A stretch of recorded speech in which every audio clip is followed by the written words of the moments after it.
Hi, it's Anne. Thank you so much for stopping by. I have a big old mess here. I have a huge, huge mess, but there's something so pretty coming out of it. And what I'd like to talk about today is how we can go from this to this to make a little Christmas card that has a real junk journal feel to it. So I took a sort of an interesting route to get there. At least it's interesting to me. So let me kind of go through some of these steps and we'll just chat a little bit. And you might see some of yourself in this interesting journey as well. I had a bunch of strips and I started out a few days ago. I was going to make clusters because I'd been seeing on Sue's Journal Adventures and a couple of other places, people were making these interesting clusters out of just strips of torn paper, and they just look so cute. I have never been good at clusters. My clusters always look like a hot mess, and I just have figured I'm just not a cluster kind of gal. I just, when I pile the little bits up, they look like they just look like they're such a mess. Well, anyway, Sue recently had some really cute clusters, and I thought they would be really cute for decorating a page. I just kind of felt like they were something I should have in my embellishment collection. And Sue made some out of paper strips, and I thought I might be able to handle that. So I started tearing papers and putting little strips side by side. And before I knew it, I had completely abandoned the idea of making clusters because I just knew mine weren't going to look good. So I started kind of making, this is the first one I did. I started kind of making, you've heard it called, as I have Frankenpaper, where you just have little, pieces of paper that you glue side by side or slightly overlapping, and you create a whole new expanse of paper. And I had all these little different strips that had initially been destined to become clusters, but it was clear that that was not to be. So I just kind of kept, because it was kind of fun just gluing all the strips together, even though the clusters I could tell were not going to work out. And I combined some, scrapbook paper and some book margins and some, book pages and just all kinds of different things, because I found in making these little Frankenpapers, you could put things side by side of a different thickness, and it didn't matter as much as it would if it were like a master board. So anyway, so I'm just sort of happily gluing things together with no clue as to what I was going to do with them. And then I thought, what if I took those little Frankenpapers and what if I made pockets? Because I needed some new kinds of pockets, and my larger strips, I glued a piece of thin paper on the back, because when you have all those strips and you, as a pocket, you can, they can, your tag can catch on those little seams. And so I just covered the back to make the insertion of the tag really nice and clean. And I cut them into a reasonable pocket shape, and I thought, oh, that's kind of a cute little pocket. And I made actually quite a few of them. Well, then a couple of days ago, I was on a video chat with my friend Connie, who lives in Tennessee. You've heard me talk about Connie a lot. And we craft together quite frequently over the miles, often with our friend Muffet and our friend Peggy Jo as well. When we're at our best, it's all four of us that are together crafting on video chat. Two of the gals are in Tennessee, and Peggy Jo's is in New Jersey, and I'm here in Oregon. So anyway, Connie, Muffet, Peggy Jo, and I have some really good crafting karma together, and have for a long time. Anyway, so I was on with Connie, and I was showing her these little Frankenpaper pockets, and she said, "Anne, that'd be cute if you put some kind of like a die cut, like a silhouette of a flower or something on there." And I happen to have one right here on my desk. So I held this up to the screen. I said, "You mean like this?" And she said, "Yeah, exactly." And I thought, oh, that's cute. I have quite a few of these die cuts. This is a Tim Holtz die cut, and I swear Tim Holtz has way too much of my money, but I really do like these die cut flowers. It's a whole collection, and there's quite a few of them. Anyway, So I started thinking of ways that I might be able to embellish this sort of Frankenpaper idea with some die cuts. But at the same time, I had also really been procrastinating making my Christmas cards. I had been putting it off. I usually do them in July, and I just hadn't this year. We'd had a broken water heater in our basement that flooded my craft room, and I was actually out of the crafting business for about 5 months through the middle part of the year because the repairs were going on in here in this basement space. So I was super behind on Christmas cards, and I usually make a lot of Christmas cards. But it occurred to after Connie looked at my little Frankenpapers and suggested putting a silhouette die cut on the top, I thought, I have a die cut of a Christmas tree, and I wonder how that would look on some of these little Frankenpapers. So I did this. While I was on the video chat with Connie, I started cutting apart my little Frankenpapers and made these little strips. They're cut on either side, but they're torn top and bottom. And I made them 2.5 inches wide, and they're roughly about 4 inches deep. And I thought, what if I use this die, which is a Stampin' Up! Die, and this frame, this stitched frame, what if I put them together on just a piece of background paper? See, I told you I was going to make a mess today. I cut these background pieces, this dark piece. It's both the background and the foreground.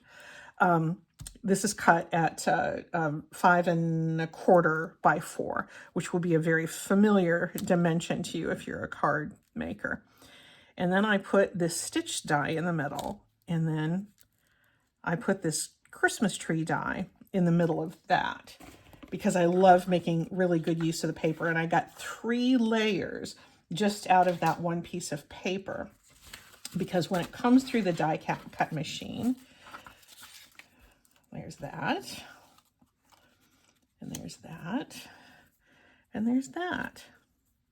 So the only waste is in these little open spaces on that Christmas tree. And it doesn't have to be precise because we layer things on top.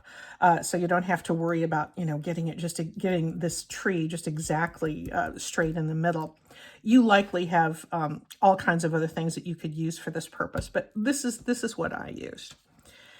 And so with my little cut Frankenpaper pieces, let me just kind of put this together so you can see how easy this was. Oh, and where's my glue?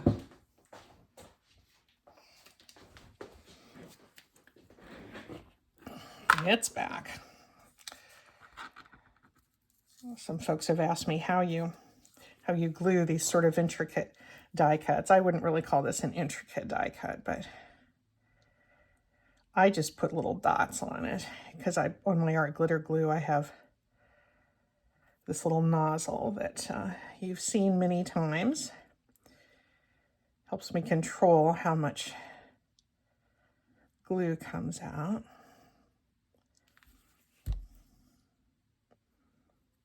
Whoops, Anne. Good heavens. Well, that happens, doesn't it?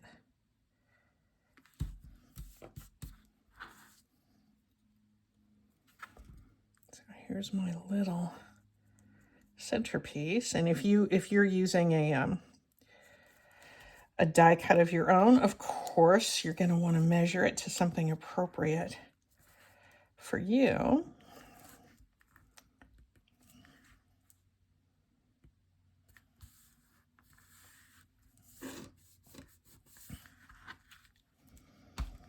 Now, put this here on this little stitched rectangle.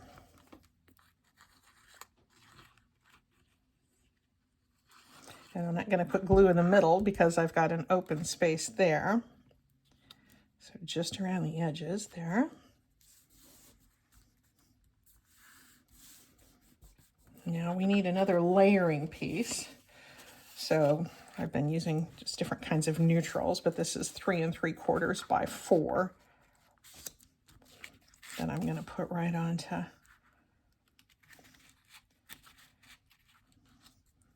that background mat.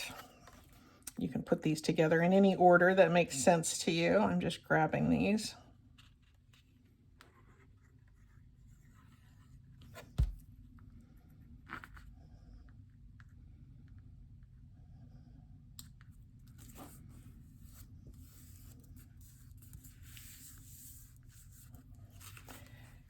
And then this little guy goes right here. And these are so easy and fun to mass make. I made, before I was even done talking to Connie on that video chat, I think I had 5 or 6 of these made.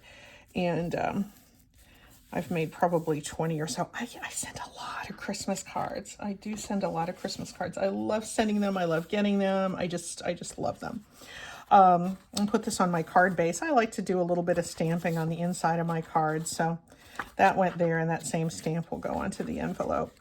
You may notice that there is no sentiment on the outside of this card. It's like a Christmas note card. I am fine with that. I may stamp a sentiment on the inside, but more likely I'm just going to have my handwritten note.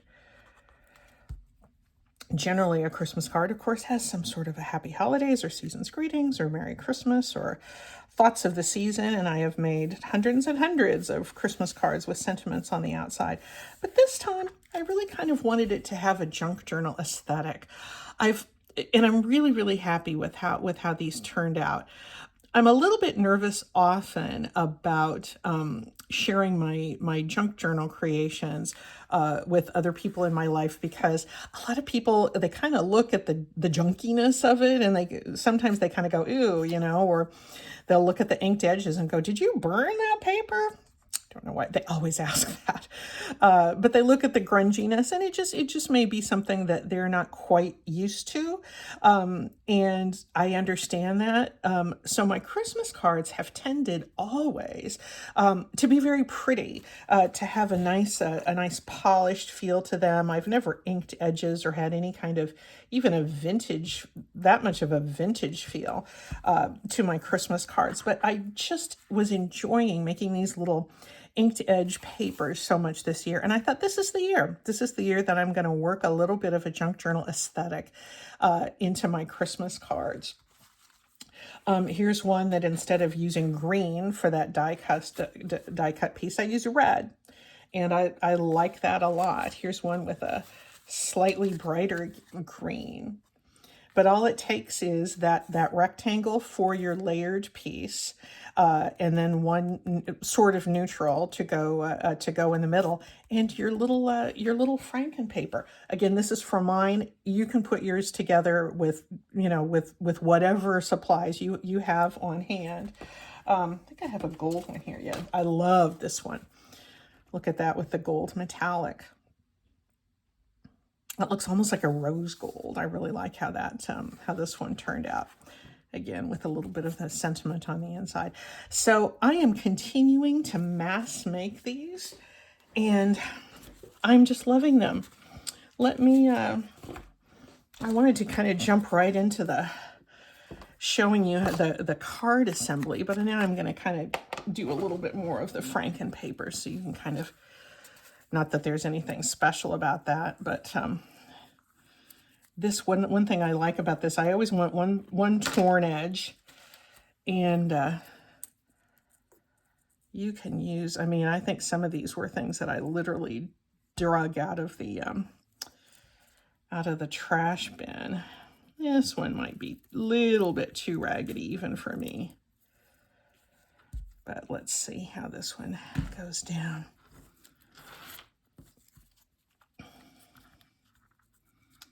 I like that we can see just a little bit of that tatty edge there. And here's some music.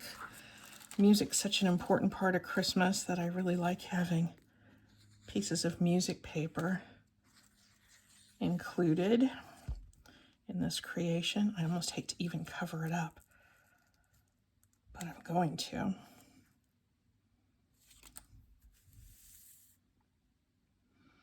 And for these Christmas cards, I really have been using all sorts of neutral kinds of papers. I've been steering clear of the colors. But if you wanted to do something bright, oh, I think that would be, you could make some really fabulous, some fabulous creations with something bright. Here's another little piece of scrapbook paper. Now you are kind of limited on your width to your shortest piece, so if I were doing this off camera, I might take a little more care to search through my stuff and use lots of longer pieces, but I'm okay with this for the meantime.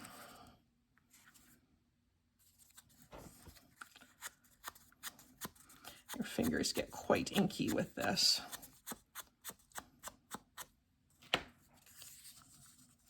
I put this on the bottom and ink this really tatty edge. This is almost like there's paint chips coming off of a old wall or something on that one, but let's just leave that in. I think that's fabulous. And even though, you know, we may be sending these, I will certainly be sending these to people who might not necessarily have made the wonderful discovery of junk journals yet. The tatty edges, the junky, grungy feeling on these is so limited. It's so concentrated in that center part of the card. The rest of it is very pretty. The rest of it has the precise edges and the centering and the stitched feel with that die cut. There's enough precision. There's enough polish in this that it's still, I think people will be comfortable handling something like this. But there's that little bit there. Oh, I just love that. This is another case where using those book pages that have a little bit of gesso on them, I think those are really nice with this because, again, that text is subdued a little bit. It's not just all up there. But of course, we combine it so there's nice contrast with the things that are a little more bright. Let me see what else I have here.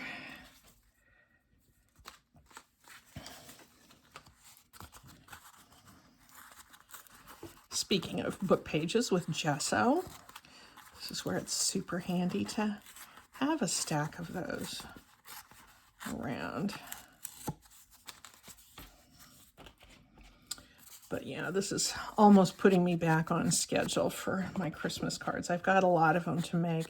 I was going over my my list today, which normally has between 50 and 60 folks on it, and I was looking, thinking, oh, is there anybody that should come off the list this year? I couldn't cut anybody out. I just couldn't do it. I just love every year hearing from these same people. And they're, it ranges from, people I used to work with to, old high school friends, certainly a lot of old college friends. There's some old neighbors there. Just people I just love hearing from. And that's not going to change. That is not going to change. So they can certainly stay on my Christmas card list. And I am happy to hear from them. I mean, a lot of these are folks who don't do Facebook. I rarely do Facebook myself, other than, a few junk journal groups. But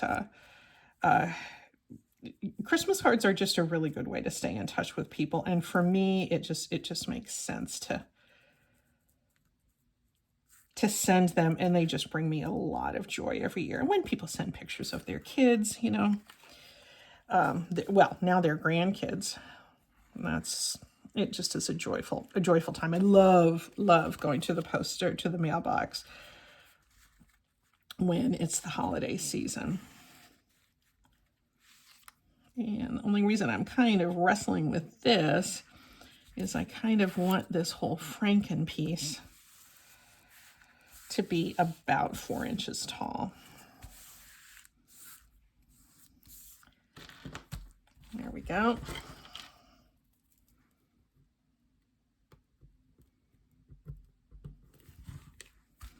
So I'm grateful to Connie for having mentioned that whole idea of a die cut on top of these Frankenpapers. And if you're ever stuck for ideas, just craft with your friends, because they're really, really going to give you a new perspective on things. And Connie finally got me jump started on making my Christmas cards when I was oh so far behind. Whoops, I didn't get that glued down very good, did I? There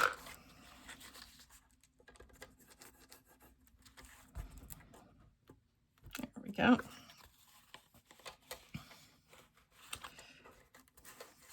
These are certainly different kinds of Christmas cards for me, and I think that's actually pretty exciting. And you know what?